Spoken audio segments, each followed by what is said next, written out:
अभी जो बच्चों का किस चीज में विरोध कर रहे हैं वो इसलिए कर रहे हैं कि जो पेपर लीक हुआ, ये बौद्धिक क्षमता का आकलन होता, जो प्रतिभाएं हैं उन प्रतिभाओं का हनन होता। देश के अंदर जो जीनियस बच्चे हैं वो बच्चे एक अभिव्यक्ति के अधिकार के अनुसार, जो देश में फंडामेंटल राइट है, उसके अभिव्यक्ति के अधिकार के अनुसार वो अपनी बात कहाँ कहना चाह रहे थे, जंतर मंतर पे।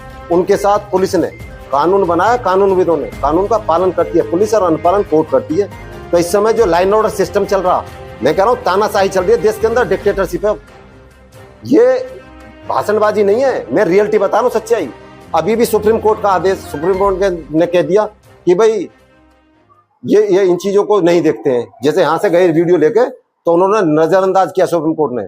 सुप्रीम कोर्ट का कहा जो देश के अंदर क्रांतिकारी परिवर्तन है शिक्षा का, ये बच्चे जीनियस हैं जो आज प्रदर्शन कर रहे हैं। वहां लाइन ऑर्डर सिस्टम चल रहा है, तानाशाही चल रही है, मैं मान रहा हूं तानाशाही चल रही है, सदा नहीं चलेगी। डेमोक्रेसी लोकतंत्र है, लोकतंत्र में भी ये लिखा है प्रजातांत्रिक संप्रभुत्व संपन्न गणराज्य, जो गणराज्य हम और आप गणराज्य में आते हैं सब लोग, परंतु यहाँ अभिव्यक्ति का अधिकार भी नहीं है। आज उनके साथ जो हो रहा है बच्चों के साथ, ये आने वाली जो नस्ल है, जो देश को कहते हैं विकसित भारत, जो हमारे बच्चे नई जनरेशन, आज वो भी सोचें जो सुप्रीम कोर्ट में जज बैठे हैं, जो न्यायपालिका में बैठे, कि वो भी शिक्षा का स्तर, लाइफ जो एजुकेशन स्टैंडर्ड है वो कितना लो होने जा रहा है भारत का। ये एक अभिव्यक्ति के अधिकार के माध्यम से जो हुआ ज्यादती हुई है, मैं उसका विरोध करता हूँ। हाल ही में कंगना रनौत जो बॉलीवुड की एक्टर है, जी, उनका एक बयान आया था जिस तरह संसद में छात्र घुस रहे थे। हाँ जी, ये संसद की मर्यादा तोड़ने का काम कर रहे हैं।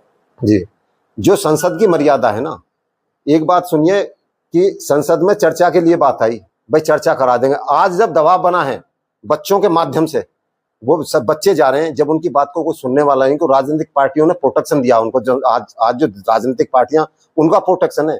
सीजेपी कोई अभी उनका जनमत या जनाधार नहीं है उनके पास। जो सीजेपी पार्टी है, कॉकरोच पार्टी, उनके जनमत या जनाधार नहीं है। आज उनके पास देश की जो राजनीतिक पार्टियां हैं वो उनके साथ खड़ी हैं।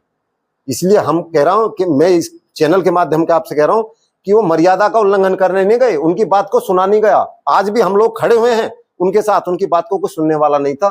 जब उनका आक्रोश हुआ, उनके मन में उद्वेलित भावना हुई, तो अपनी भावनाओं का उद्गार निकालने के लिए वहां पहुंचे। वो आतंकवादी या टेररिस्ट ऑर्गेनाइजेशन के आदमी नहीं है, वो बच्चे हैं, इस देश का युवा भविष्य है। तो अच्छा, आप क्या चाहते हो?